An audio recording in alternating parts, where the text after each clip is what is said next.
স্বাধীনতার ঘোষক কে এটা নিয়ে মারামারি করো। মাঝে মাঝে এক মারামারি দীক্ষা মনে হয়েছে স্বাধীনতার ঘোষক মনে হয় আমি ছিলাম। সবাই কয় আমি স্বাধীনতার ঘোষক, তাহলে আমিও কই আমি স্বাধীনতার ঘোষক। শেখ মুজিব সাহেবও কয় ঘোষক, আবার জিয়াউর রহমান সাহেবও কয় ঘোষক, আবার জামাত ইসলামের আমির সাহেব কারে আইসা কার কথা যেন বলছে ওনার কথাও কইতেছে ঘোষক। তাহলে এত ঘোষকের মধ্যে নিজে ভুল করলাম কি, আমি ভুল করলাম কি? আমিও মনে হয় ঘোষক ছিলাম, কারণ আমাদের বাংলাদেশে মরা মানুষ যদি ভোট দিতে পারে তাহলে আমি আর তখন জন্ম আমার হয় নাই, তখন আমি ঘোষক ছিলাম। অসুবিধা বাংলাদেশে সব সম্ভব, ঠিক না বেটি? মুহতারাম হাজিরিন, হযরত কাসেম নানুতুবি রাহমাতুল্লাহ আলাইহি স্বাধীনতার ঘোষক নিয়ে আপনারা চিল্লান, অথচ দারুল উলুম দেওবন্দ আসলো কিভাবে? এই দারুল উলুম দেওবন্দ মাদ্রাসার গোড়ায় যারা ছিলেন এরা এই ভারতবর্ষকে স্বাধীনতার জন্য সর্বপ্রথম জিহাদের ডাক দিয়েছেন। সুবহানাল্লাহ। তারা যদি জিহাদের ডাক না দিতেন, হযরত আব্দুল আজিজ মুহাদ্দিস দেহলভী রাহমাতুল্লাহ আলাইহি, হযরত হাজী আমদাদুল্লাহ মুহাজির মক্কি রাহমাতুল্লাহ আলাইহি, ওনারা যদি ডাক না দিতেন আজকে আমাদের কোনো অস্তিত্ব থাকতো না। আমরা ব্রিটিশের গোলাম হয়ে আজও পর্যন্ত গোলামির জিনজিরে আবদ্ধ থাকি। প্রায় বাদাম ওয়ালা ঢুকো না, ঢুকলে গুলি করবো বেরো। এদিকে খেয়াল করেন আপনারা, এদিকে খেয়াল করেন। হুজুর আপনাদের কাছে গুলি আছে নি? আবার হযরত রশিদ আহমদ গাঙ্গুহি রাহমাতুল্লাহ আলাইহিকে জেলখানায় নেওয়া হয়েছে 1857 সালে শামিলের যুদ্ধের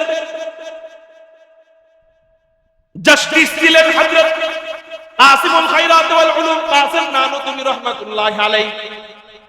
আর না, জাস্টিস ছিলেন হযরত রশিদ আহমদ গাঙ্গুহি রাহমাতুল্লাহ আলাইহি। সেনা প্রধান ছিলেন হযরত কাসেম নানুতুবি রাহমাতুল্লাহ আলাইহি। কাসেম নানুতুবি কে? কাসেম সানি था और जिल्ले वलीउल्लाह था, कासिम सानी था और जिल्ले वलीउल्लाह था, ओ खुदा के सरजमी में हुज्जत इस्लाम था, ओ खुदा के सरजमी में हुज्जत इस्लाम था। दारुल उलूम देवबंद মাদ্রাসার প্রথম মুহতামিম হযরত কাসিমুল খায়রাত ওয়াল উলুম কাসেম নানুতুবি রাহমাতুল্লাহ আলাইহি, যিনি মুহতামিমও ছিলেন, যিনি শাইখুল হাদিসও ছিলেন, যিনি আবার ওই মাদ্রাসার বাবুর্চি হিসেবেও মাঝে মাঝে রান্না করতেন, যিনি আবার ওই মাদ্রাসার খাদেম হিসেবে টয়লেটও পরিষ্কার করতেন, মসজিদ ঝাড়ু দিতেন, মাদ্রাসা ঝাড়ু দিতেন। আমাদের বর্তমান মুহতামিম সাহেবদের অবস্থা এমন, একবার যদি মুহতামিম উপাধি লাগাইতে পারি বাস আর পাকঘরের ভিতরে যাওয়ার কাছে নাই, ধারে কাছে নাই। কোন সময় মসজিদ ঝাড়ু দিব, মাদ্রাসা ঝাড়ু দিব তো দূরে থাক, কোন রকম মহিলা দেখলেই উস্তাদদের সাথে খারাপ আচরণ শুরু করে দেয়। তাই না, আমাদের আব্বা, আমাদের পূর্বপুরুষ, ওনাদের আচরণ এমন ছিল না। ওনারা ঝাড়ু দিতেন, ওনারা শাইখুল হাদিসও ছিলেন, বুখারীর দর্শও দিতেন, আবার রাত্রে বেলা সারা রাত জায়গায় ইবাদত করতেন। সুবহানাল্লাহ। কাসেম নানুতুবি রাহমাতুল্লাহ আলাইহি ছিলেন দারুল উলুম দেওবন্দের মুহতামিম। উনি ছিলেন ইংরেজ বিরোধী আন্দোলনের স্বাধীনতার ঘোষক কে এটা নিয়ে মারামারি করো। মাঝে মাঝে এক মারামারি দীক্ষা মনে হয়েছে স্বাধীনতার ঘোষক মনে হয় আমি ছিলাম। সবাই কয় আমি স্বাধীনতার ঘোষক, তাহলে আমিও কই আমি স্বাধীনতার ঘোষক।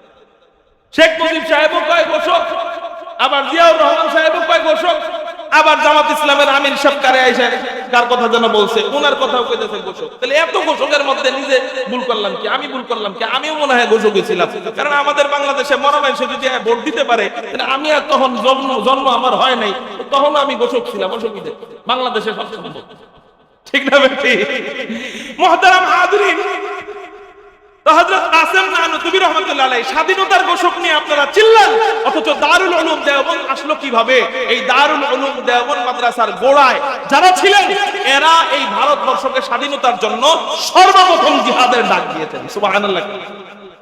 তারা যদি জিহাদের ডাক না দিতেন, হযরত আব্দুল আজিজ মুহাদ্দিস দেহলভী রাহমাতুল্লাহ আলাইহি, হযরত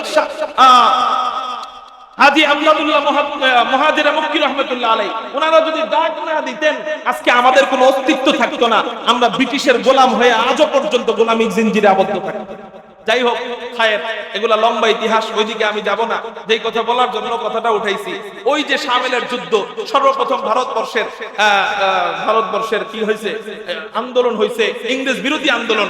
এই ইংরেজ বিরোধী আন্দোলনের যুদ্ধের সিপাহ সালার ছিলেন হযরত রশিদ আহমদ গাঙ্গুহি রাহমাতুল্লাহ আলাইহি। ওনাকে জেলখানায় নিছে, জেলখানায় নেওয়ার পর আদালতের কাঠগড়ায় দাঁড় করাইছে। দাঁড় করানোর পরে কয় রশিদ, জাস্টিস বলতেছে, রশিদ আপনার কাছে নাকি অস্ত্র আছে? হ্যাঁ আমার কাছে তো অস্ত্র আছে। আছে। কই আপনার অস্ত্র?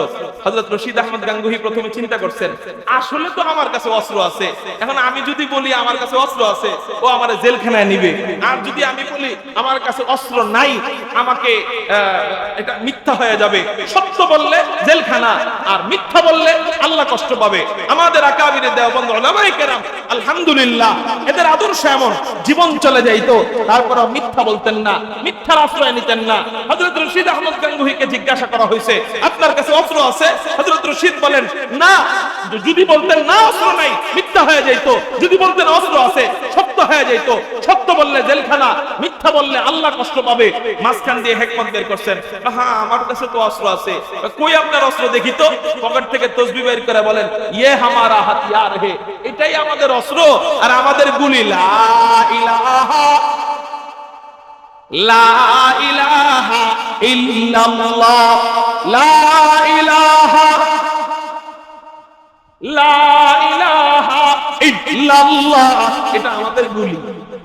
হুজুর তাহলে আপনি এটা কইলেন কেন? কইলাম কেন বুঝেন না?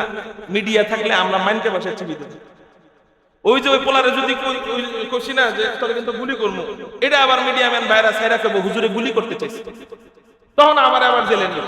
এজন্য আমি ভাঙ্গা দিলাম, আমার গুলি হলো লা ইলাহা ইল্লাল্লাহ, আমার কাছে ওই গুলি নাই। সুবহানাল্লাহ। মুহতারাম হাজিরিন, আসেন আসল কথায়। হযরত আয়েশাকে জিজ্ঞাসা করা হয়েছে, হযরত আয়েশা বলো তো দেখি, হযরত ইউসুফ বেশি সুন্দর না তোমার স্বামী মুহাম্মদ বেশি সুন্দর?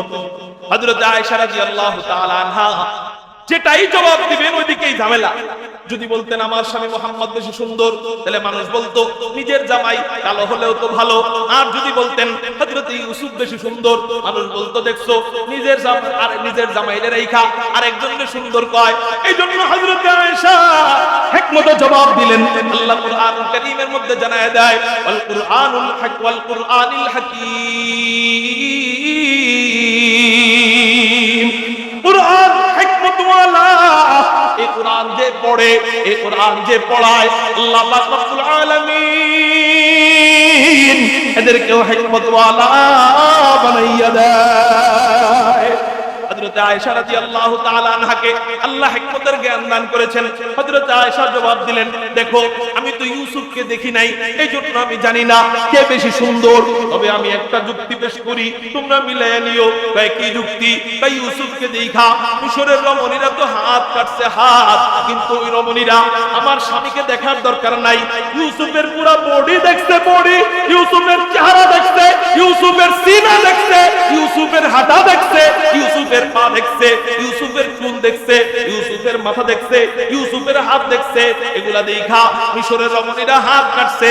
কিন্তু আল্লাহ পাকের জাত ও ইজ্জতের কসম করে বলি, আমার স্বামীকে আল্লাহ এত সুন্দর বানাইছেন, এত সুন্দর বানাইছেন। ওই রমণীরা যদি আমার স্বামীর শুধু কপাল মোবারক দেখতো, তাহলে শুধু হাত নয়, হযরত হামজার মতো তাজা কলিজা কাইটা কাইটা দিয়ে দিত। ও আগামীর রাহবাররা, ও আগামীর মর্দে মুজাহিদরা, ও আগামীর বীর পুরুষরা, ও আশিকে রাসূলুল্লাহ, আপনাদের থেকে আমি ওয়াদা নিতে চাই, আমরা ওই নবীকে দেখি নাই। হযরত আয়েশা বলছেন, যদি দেখতো হাত কাইটা শুধু নয়, নিজের কলিজা পর্যন্ত দিয়ে দিত। আপনাদের থেকে ওয়াদা নিতে চাই, ওই নবীকে আমরা দেখি নাই, তারপরেও ওই নবীর ইজ্জতকে হেফাজত করবার জন্য, খাতমে নবুয়তের চেয়ারকে সমুন্নত করবার জন্য, ওই নবীর ইজ্জতকে সমুন্নত করবার জন্য, নাস্তিকদের বিরুদ্ধে, কাদিয়ানীদের বিরুদ্ধে যদি উলামায়ে কেরাম দিতে থাকতে, নবীর জন্য হযরত হামজার মতো তাজা কলিজা দিতে রাজিয়া ছোকরা করা, আল্লাহু আকবার বলে দুই আল্লাহ। রাজি আছেন ইনশাআল্লাহ? শুধু আবেগ এখানেই না ময়দানে দেখাইতে হবে? আল্লাহ আমাদেরকে কবুল করেন। শুধু ডাকের অপেক্ষায় থাকেন।